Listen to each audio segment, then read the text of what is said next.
What helped you get over a crush you had for years? Well, for me, I kept telling myself that I did not fall in love with her, but with the idea of her. I had always imagined a future with her. I wouldn't bore you with the details, but yeah, in those imaginations she seemed to be so excited about my presence. I mean, she was in real life too. She's a pretty good friend of mine, but in those dreams, a little more, I guess. But anyway, the fabricated and real girl were almost pole opposites in nature. So I kept telling myself for 3 years that the girl I actually had a crush on never existed.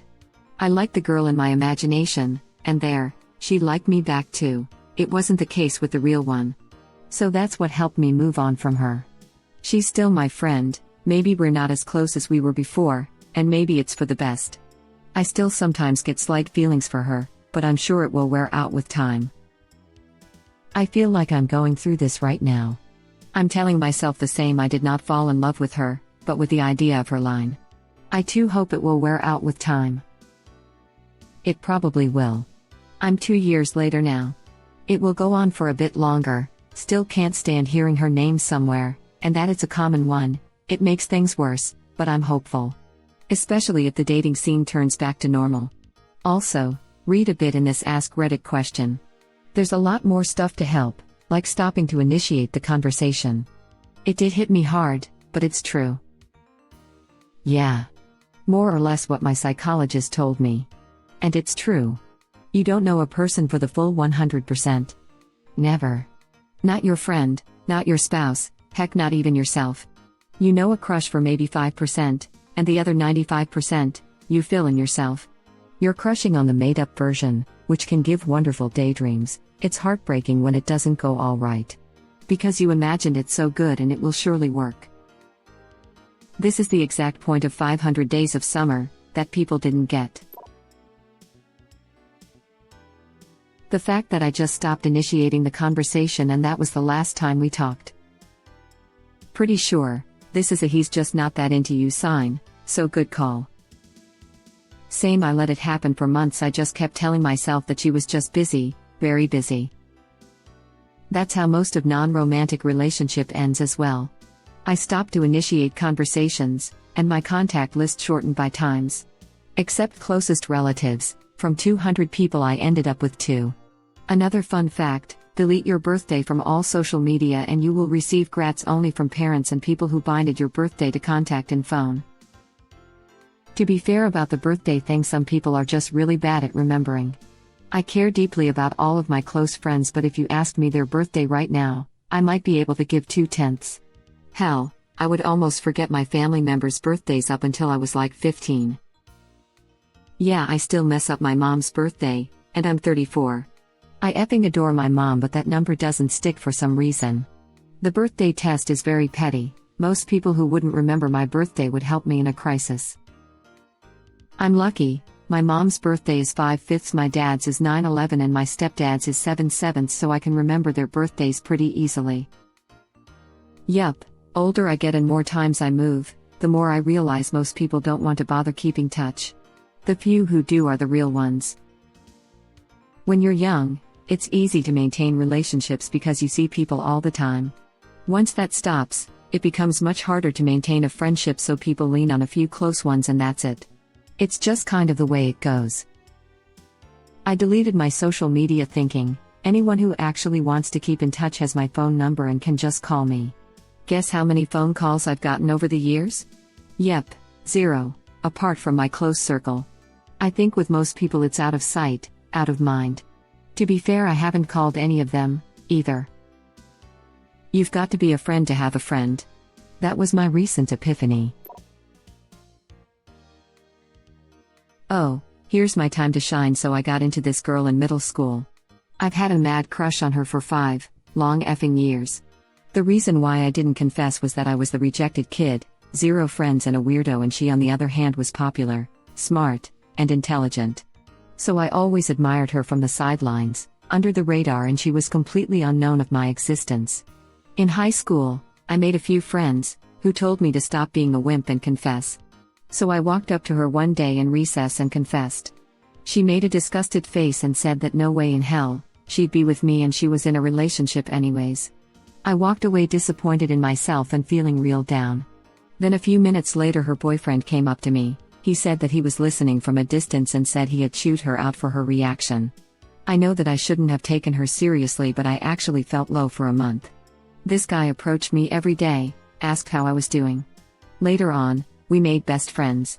Later on the girl dumped him and he told me all that was wrong about her and how she was a complete jerk and I had dodged a bullet. That's actually really cool of the dude to come up to you and comfort you. I hope you're still doing well, bro. I'm going to guess English isn't your first language. If it isn't, you did pretty darn good, though I'm assuming phrase you are looking for is chewed her out, not eaten her out. Very different connotations. Yeah, it did throw me off for a bit. Oral sex as a reward for rejecting people is very weird.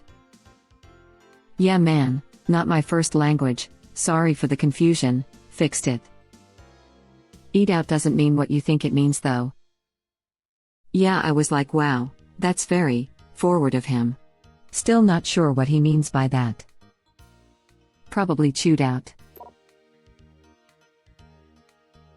Our interests were too similar. I liked girls, so did she? You and I are not so different. She didn't know. How should I know? Every day is lesbian lover day. Getting to know her, lol. Yes. I had a crush on some guy for about 10 years. I finally decided to text him after he and his long-term girlfriend broke up. I waited over a year. He did not seem uninterested, but it was so hard to get the conversation going. It felt like I was talking to a 13-year-old boy who was only interested in motorcycles and breaking every rule on earth to look cool. One evening he asked me if I wanted to meet up in town. We were both out with friends, pre-COVID.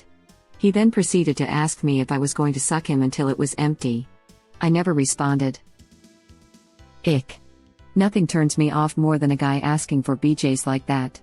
At least romance me a tiny bit. What a tool bag. How about, would you like to suck my cock empty, in the rain? That's it. You've unlocked the secret. Then wash down the load with pink champagne if you rhyme it, it's practically poetry. This. Once you get to know someone, it's either love or you realize how misguided you were. Yep. It is so easy to build up an idealized version of someone. Everyone has peccadillos and annoying habits. Or worse. Everyone has what now? Peccadillos. I think they are like armadillos. A peccary armadillo hybrid, you say? Peccadillos are small annoyances/offenses of other people. They're like tiny inconsequential things that you find annoying but ultimately are harmless. Edit, I spelled the word wrong. I was hoping it would be a Mexican dish, but I was slightly wrong. Came here to say this. Never meet your heroes, true. Never meet your crush, infinitely more relevant and applicable. She was a train wreck that left me with a better bad date story than any I'd ever read before, and I'd read a lot of them. Care to tell? So I had pined after this girl on and off for about 10 years. I can't find the whole story since it has been a few years and I don't want to retype the whole thing, but here's the semi-TLDR. Sorry it's long, this really is the condensed version. Wasn't actually broken up with her longtime boyfriend that I assumed she was when she suggested we go out, got crap-faced drunk in the first hour, told me way too much personal stuff. Decided to ride it out just to see how the night would end up. Suggested we go to an after-hours place in another part of the city, a smallish downtown area for a major city, with several communities surrounding it. Got there, immediately pawned me off on a friend of hers I had literally nothing in common with to chat up another dude. F'd him in the bathroom during after-hours closing time. I tried to stop her, but she seemed insistent. Whatever. It was 20 degrees and freezing at 3 a.m., so I wasn't going to ditch her. She lived like 5 minutes from where we were. On the way to the car she had me unlock her phone because she was too drunk to do it, and ended up calling her boyfriend, who lived just down the street, to beg and plead to come over because she missed him. He told her to go home. She then hands me her phone. I'm still not sure why. She was holding her purse, and loudly proclaims that she's cold, and she lost her pants. She was wearing some multi-layered setup, so I honestly hadn't noticed that she was just wearing tights with a long-sleeve shirt. We get in the car, I drive her the whole 4 or 5 minutes, Then I have to find her keys because she can't. With her purse open, she happily exclaims, "Oh, there's my pants." I make sure she gets inside, and I never talk to her again. About a year later, she died, 30 years old, I'm not quite sure from what. Money for a cat colony room at a local shelter was raised in her name. Finn. That's a whole load of something. I think I would have probably left when she started screwing a rando in the middle of the date. I would have felt super bad about it, since I was her travel in the middle of winter. Uber/Lyft wasn't super duper common yet, and guys who F you in bathrooms within 30 minutes of meeting you aren't known for their care and consideration in my experience. I had also long since given up any desire to be with her from the previous hours, so it wasn't emotionally scarring to have experienced or anything, and I wouldn't have forgiven myself if she became one of the people that die every year because we live near a lot of water and it gets cold. I had a kind of similar experience once. Took this girl out because she left a note on my car and then jumped over my backyard fence to proposition me. We rode together to some bar that she wanted to go to, where she hooked up with a friend of hers. Another of her guy friends was super wasted and very sad about a girl, forget if it was his girlfriend or just a person who rejected him, and so I ended up kind of consoling him for a while. The girl I brought made out with her buddy. At some point, I decided it was time to go, so I just asked the guy that she was making out with if he was willing to take her home or whatever, got the thumbs up and left. No hard feelings, as it was clear that these folks were just a little too intense for me to properly handle. Next time I saw her was probably 15 years later, pictures of her in the paper at a surfing for people with disabilities thing, and there she was, riding a longboard with a prosthetic leg, and the caption talked about how she had lost her leg below the knee in a motorcycle accident. Girl is obs going pretty hard, hope she is doing all right. A lot of time. A lot of crying and a lot of time spent on my own. Couldn't have put it better myself. Yep. It's time. I thought I would never get over someone, we had a very odd relationship. But as time went on, I worked on myself. And now I'm with someone who was the best of that other entire person, plus a lot more. Without all the negatives. Now I don't feel anything for the old relationship, but I check in and say hi as a friend here and there. It just takes time. Can take years. It's like getting past an addiction. That's exactly what it is. You see the person, endorphins, and happy chemicals are released. You stop seeing the person, your body craves those chemicals. And thus you crave/miss seeing your ex. This logical description from a friend years ago helps me get over breakups. It absolutely sucks, but you just got to get through the withdrawal, cry, scream, and mope, with time, and do not see them or relapse again too early. This is the right answer. Distance and time are key, since the mind is far beyond rational when you really have a crush on someone. You could sit at someone's wedding still hoping they'll be single soon and that your future is bright together. Don't do that to yourself, get that person out of your life. My crush is on the other side of the country and I haven't seen her in over 2 years, still think about her far too often for my own liking. I feel for you. Sooner or later, you will get over him/her. Try not to drag it out, it is ultimately a waste of time. There's a film called Swingers with Vince Vaughn, they talk about how you can like the breakup pain, it's very true. What if distance and time do nothing? Like 2,000 kilometers and 8 years do nothing to change how you feel about them. You don't talk to them for months at a time, but then you do, you're all giddy. Talk to a therapist at the very least. He rejected me and I sat up all night crying and eventually realized that the last 4 years I'd had a crush on him. I had pretty much just looked at all the positive interactions and filled in the rest of the time by projecting a personality onto him. You have absolutely no idea how much you just helped me with this statement. Thank you so much. This. Kind of annoying how brains tend to filter out all the good crap and conveniently ignore the bad and lonely times. That's one thing I didn't realize about depression. My memory is so crap now because my brain just tries to erase all the bad stuff. The brain has difficulty creating memories while depressed. When I was in my late teens, I went through it and thought my memory had just deteriorated as I grew up.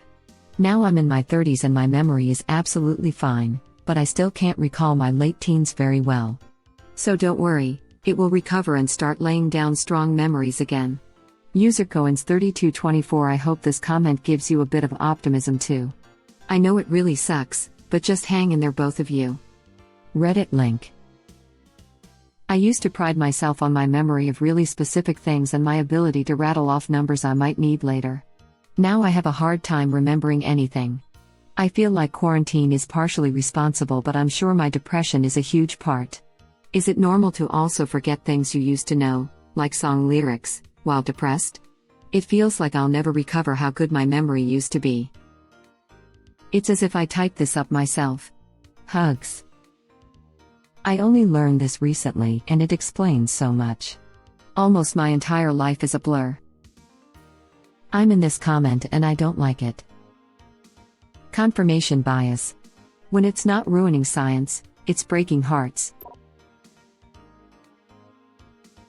Found a woman who was interested in me. It's so much better when the feelings are mutual. Ha ha ha, yeah. That helped me too.